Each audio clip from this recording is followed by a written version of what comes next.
कपिल भगवान का जब प्राकट्य हुआ तो फिर कर्दम ऋषि तपश्चर्या करने के लिए वन में चले गए। एक दिन मां देवहूति ने कपिल भगवान से पूछा, अथ मे देव सम्मोहम अपाद्रष्टुम त्वमर्हसि यो वग्रहोऽहं ममेति ये तस्मिन् योजितस्त्वया।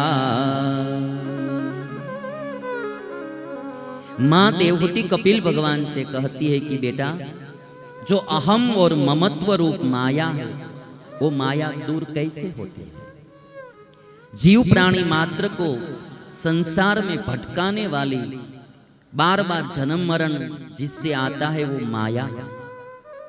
और तब कपिल भगवान ने एक बात कही, चेत खल्वस्य बंधाय मुक्तये चात्मनो मतम गुणेषु सक्तं बंधाय रतं वा पुंसि मुक्तये।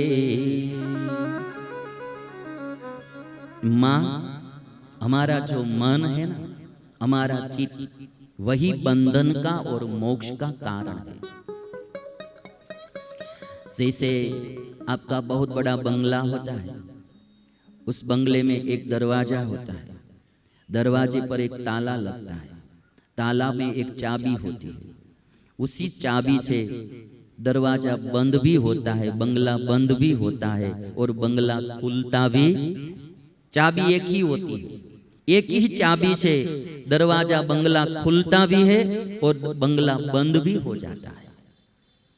वैसे ही जो हमारा मन है वो मन ही हमारी मुक्ति का भी कारण है और हमारे बंधन का भी कारण है। इस दुनिया में तीन तत्व है, जीव, ईश्वर और माया। एक और ईश्वर है, एक और माया है, बीच में जीव है। यदि जीव की गति ईश्वर की ओर होती है तो मुक्ति का मार्ग खुलता है, और यदि जीव की गति माया की ओर है तो उसको बंधन होता है।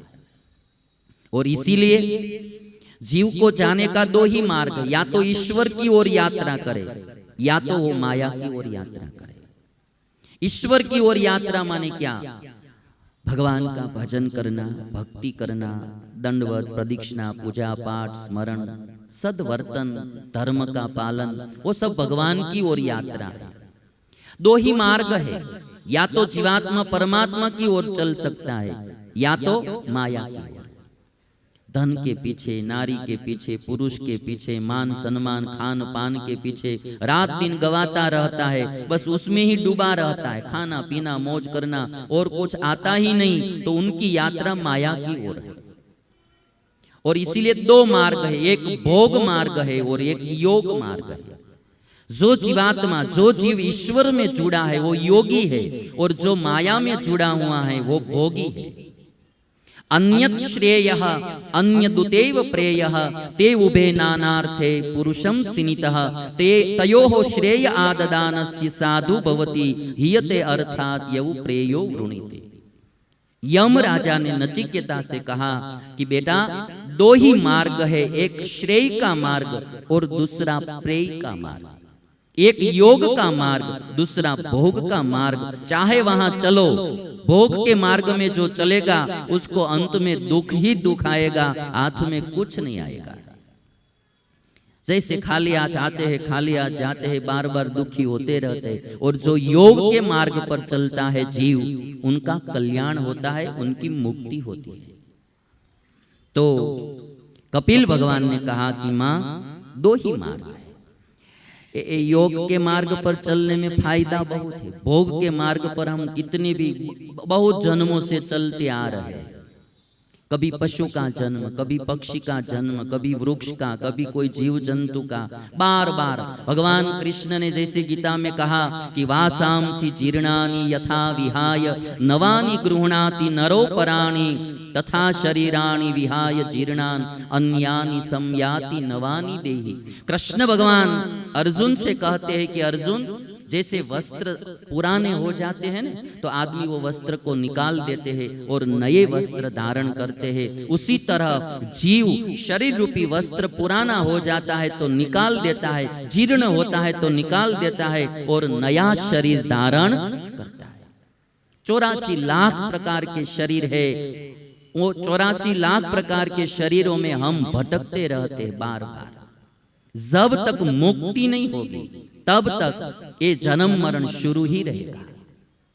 और इसीलिए आदि जगत गुरु शंकराचार्य ने गाया है कि भज गोविंदम गोविंदम भज मूढ़ मते, प्राप्ते सन्निहिते मरणे नहीं नहीं रक्षति डुक्रुई करणे, भज गोविंदम गोविंदम भज मूढ़ मते।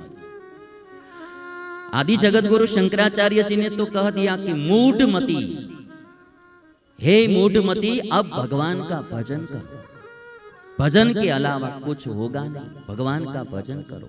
भज गोविंदम गोविंदम भज मूढ़मते।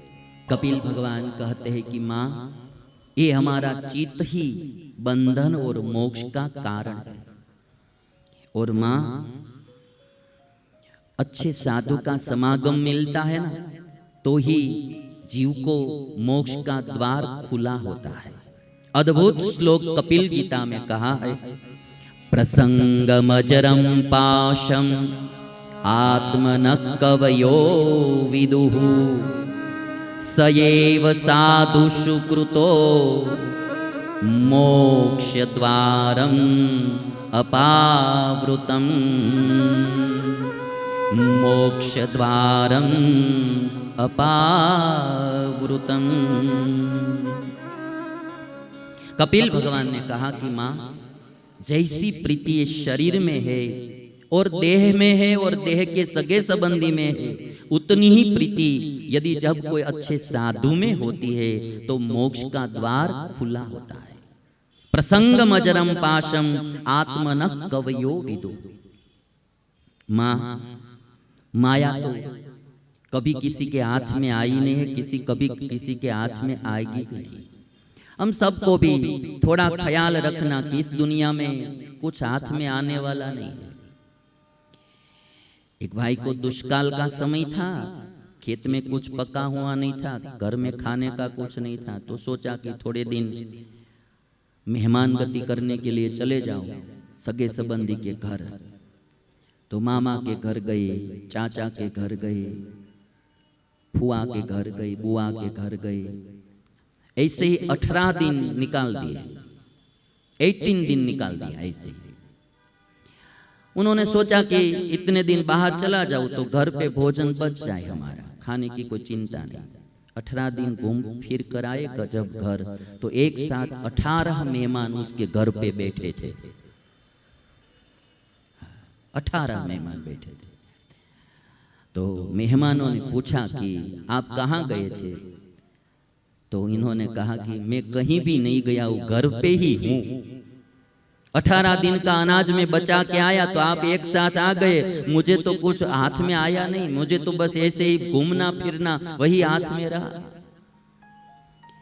हम इस दुनिया में जब आए और एक दिन हम जाएंगे तब हमको सबको पता चलेगा कि इस दुनिया में प्रयत्न तो बहुत कुछ किया, हाथ में तो कुछ आया नहीं। हाथ में तो कुछ जीवन खोयु में भोगने कारण हाथ न आयो काई। जीवन खोयु में भोगने कारण हाथ न आयो काई। हाथ में कुछ भी नहीं है। कोई भी आता है तो जाता है, तो बस खा लिया चला जाता है। इसलिए जब अच्छा जीवन मिला है तो थोड़ा भजन करना, भक्ति करना, देव मंदिर जाना,